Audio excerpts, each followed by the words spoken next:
अगर आप नरेंद्र मोदी का देखें 11 दिन का आज उन्होंने वो रोजा तोड़ा है, तो अब वो अपने आप को पेश कर रहे हैं एक भाई मैं एक हिंदुओं का लीडर हूँ। गांव के गांव, शहरों के शहर और बहुत बड़े बड़े ज्योग्राफिकल एरियाज कन्वर्ट होंगे अपनी इच्छा से सनातन धर्म में, हिंदू धर्म में आए। भगवान राम की प्राण प्रतिष्ठा के बाद जो कहते हैं ना सर्किट ब्रेक हो गया था, वो सुपर पावर नहीं बनना, इंडिया को विश्व गुरु बनना है। बहुत बड़ा फर्क है इन दो चीजों के बीच में, सुपर पावर और विश्व गुरु। विधानसभा के नेबावर में 35 मुस्लिम परिवार ने हिंदू धर्म, यहाँ पे मुगलों ने, जो कि मैं उनका कोई इतना बड़ा फैन नहीं हूं, इन्वेडर्स थे, लूटर्स थे, और मार मार के लोगों को उन्होंने मुसलमान किया। उन्होंने यहां आके एक मंदिर नहीं, हजारों मंदिर तोड़ के मस्जिदें बनाई। अगर मुझसे पूछे तो मैं इस पे हिंदू बरादरी और हिंदू भाइयों को अपने सबको मुबारकबाद दूंगा, और इस पे ज्यादा सेंटी, ज्यादा जज्बाती होने की जरूरत नहीं है। के दिन का ये बड़ा इवेंट जिसकी गूंज पूरी दुनिया में सुनाई दी, इसको लाइव टेलीकास्ट किया गया पूरी दुनिया के लिए, और उसमें हमने देखा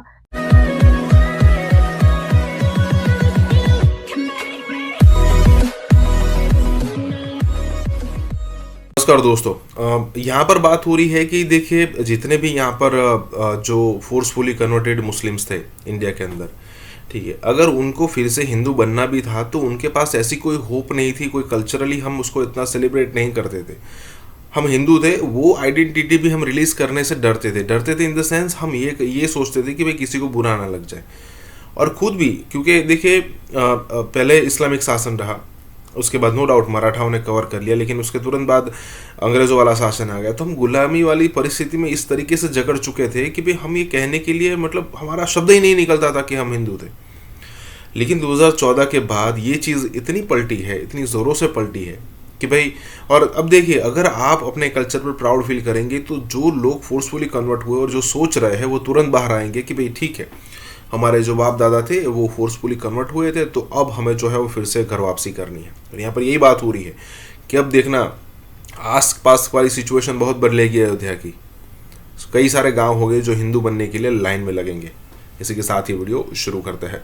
सारे के सारे लोगों को रिलीजियस टूरिज्म के लिए अब इंडिया लेके आए। इंडिया के अंदर लोग आते थे हेल्थ टूरिज्म के लिए, ठीक है।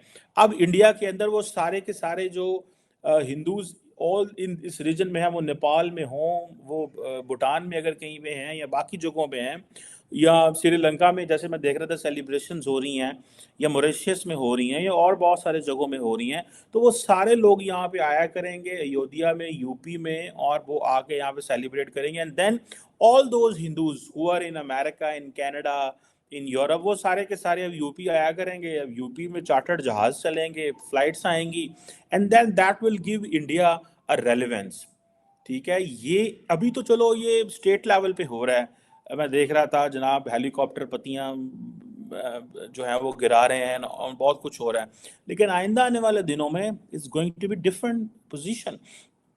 अब ये जो टूरिस्ट विजिट करेंगे वो अब आप उसको अंदाज़ा लगा रहे हैं कि वो एक बड़े पैसे कमाएंगे, ठीक है जी। और ये सुनने में आया कि यूपी की जो गवर्नमेंट ने एक बड़ा मास्टर प्लान बनाया है, ठीक है जी।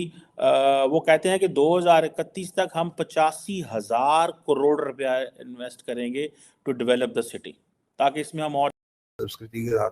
और ये जो हमारे बहुत से भाई तब कन्वर्ट हुए थे औरंगजेब के टाइम में, बाबर के टाइम में, तलवारें यहाँ लगा दी थी। मैं आपको कह रहा हूँ ये एक अवसर ढूंढ रहे हैं। मैं हर तरह के लोगों से बात करता हूँ, काफी लोगों से मेरे दिन भर बात होती है, क्योंकि ये लोग अवसर ढूंढ रहे हैं कि हम कब वो विंडो खुले, कब वो शुभ घड़ी आए और हम वापस आना चाहते हैं। मैं आपको कह रहा हूँ 3 करोड़ से ज्यादा एक्स मुस्लिम तो भारत में बताए जाते हैं, और पाकिस्तान में कहते हैं 25 करीब 25 से 30% पॉपुलेशन एक्स मुस्लिम हो गई है। अब लोगों की सुने, और कुछ लोगों की मैं सुनूं जो खुद एक्स मुस्लिम है, उन्होंने मुझे तो इतना तक कहा ना, सुमित भाई ये MBS भी एक्स मुस्लिम है, पर ये घोषणा नहीं कर पाएंगे क्योंकि आप सऊदी की आप समझिए कि क्या परिस्थिति है, क्या नहीं है। चलिए वो उनका व्यक्तिगत विषय है, हम उसमें नहीं जाएंगे। पर सर ये जो चुंबक बनेगा ना, इतना बड़ा चुंबक बनेगा, ये सनातन का चुंबक बनेगा। इसीलिए मैं हमेशा कहता था Ayodhya is the third pole of geopolitics. यहाँ पे मुगलों ने, जो कि मैं उनका कोई इतना बड़ा फैन नहीं हूं, इन्वेडर्स थे, लूटर्स थे, और मार मार के लोगों को उन्होंने मुसलमान किया। उन्होंने यहां आके एक मंदिर नहीं, हजारों मंदिर तोड़ के मस्जिदें बनाई। ठीक हो गया। तो वो अगर उसकी हिस्टोरिकल बैकग्राउंड मौजूद है और वहां पे मंदिर बन रहा है, तो आपको चाहिए कि आज आप अपने भारतीय या हिंदू भाइयों को उनकी मुबारकबाद दें। वो जो भी है, फिर भी मैं समझता हूँ वहां इबादत होगी वो। दूसरा, अगर आपको ज्यादा इस पे फिर भी इस चीज पे आप सेटिस्फाई नहीं होते, तो आप ये देखें कि आपने इस्तांबुल के अंदर एक चर्च को मस्जिद बना दिया है। वहां भी लोगों के सेंटिमेंट्स हैं, या तो फिर आप उसको बर्दाश्त करें।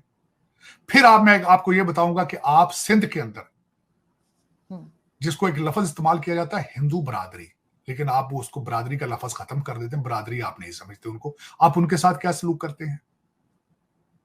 या तो फिर उसके लिए भी तैयारी करें आप या तो फिर उसको बर्दाश्त करें। तो इस पे मैं समझता हूं कि मोदी साहब कर रहे हैं। मैंने इस मजबूर हैं कि world fastest growing economy India, बिल्कुल बिल्कुल, एंड द मोस्ट स्टेबल। इतनी स्टेबल अभी करंटली अमेरिका की इकोनॉमी भी नहीं जितनी इंडिया की नहीं, फंडामेंटली की अगर बात करूं तो मैं, तो वो 10 साल में ये सारे चेंजेस हुए।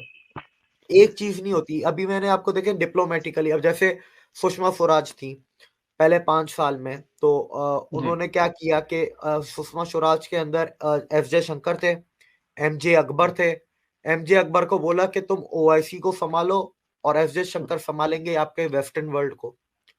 और आज आप रिजल्ट देखें उस मेहनत का, जो मेहनत एस जयशंकर ने एज फॉरेन सेक्रेटरी करी थी, एमजे अकबर ने एज डेप्यूटी करी, सुषमा स्वराज ने एज फॉरेन मिनिस्टर जो मेहनत करी थी पहले 5 साल में, उसका फल आज इंडिया खा रहा है ना। आज पाकिस्तानी खुद कहते हैं कि Muslim world is more closer to India than Pakistan. बिल्कुल ऐसे ही है। Western world is more closer to India, western world is dependent on India, western world prefer India. ठीक है। अगर आप नरेंद्र मोदी का देखें, 11 दिन का आज उन्होंने वो रोजा तोड़ा है, तो अब वो अपने आप को पेश कर रहे हैं एक, भाई मैं एक हिंदुओं का लीडर हूं पूरी दुनिया का, I am no more leader of only Indians. So Sri Lanka में या मालदीव्स में तो नहीं इतने, लेकिन भूटान में, नेपाल में, मॉरिशस में, and then above all diaspora, जो सारे का सारा डियास्पोरा बाहर खड़ा हुआ भाई, उसकी तरफ वो देख रहे हैं। और आपको पता है, इसीलिए जिस चीज़ को यहाँ मैं तो समझता हूँ, यहाँ इमरान खान को डियास्पोरा की अहमियत का पता था, यहाँ मोदी साहब को पता है, इमरान खान साहब को तो ये पता था। उन्होंने उनको समझ आ गई थी कि किस तरह ये मज़हब का, पॉलिटिक्स को, आइडेंटिटी को, इकोनॉमी को, इन चीज़ों को मिक्स करना है। सो उन्होंने ये भी एक रिलीजियस, उन्होंने कहा ये हिंदू कहाँ पे अपना पैसा लगाते हैं, सारे जो हिंदू मज़हब के लोग हैं वो कहाँ पे पैसा लगाते हैं। सो अगले दिन हमने बताया था कि ये वेटिकन ऑफ हिंदूज़ है। सो ये वेटिकन ऑफ हिंदूज़ है, और जिस तरह मुसलमान अपना वो करा रहे हैं, they are also earning money. ठीक है जी, ये भी आप पैसा इसमें कराएंगे। ठीक है जी। अगर मुझसे पूछे तो मैं इस पे हिंदू बरादरी और हिंदू भाइयों को अपने सबको मुबारकबाद दूंगा, और इस पे ज्यादा जज्बाती होने की जरूरत नहीं है। It was a mandir there proven by the court of law, तो उस पे आप बर्दाश्त करें और उसको सेलिब्रेट करें उनके साथ। You are living there, we have been living in this region for centuries, सदियों से रह रहे थे हम एक दूसरे के साथ। इसको अब पॉलिटिसाइज करना छोड़ दें, नफरतों के दरवाजे कोशिश करें बंद कर दें। मैं जिस तरह आज भी आप किसी को कह रहा था कि मैंने अर्थशास्त्र को अभी पढ़ा है हिस्टोरिकली लेंस से, मजहबी लेंस से नहीं, तो आप भी कोशिश करें कि चीजों को एक लेंस तब्दील करें, प्यार मोहब्बत के लेंस से चलने की कोशिश करें, क्योंकि अब इस दौर के अंदर मेरे ख्याल में जंगों का दौर नहीं है, नफरतों का दौर नहीं है। और दूसरा, मैंने अमेरिका में आके सीखी ये चीज, मजहब आपका जाती इशू है, this is your own personal preference. इसको आप अपने माथे पे लिख के हर एक बंदे को जिहाद और ये गर्दन तोड़ देना, ये कर देंगे, वो मर देंगे,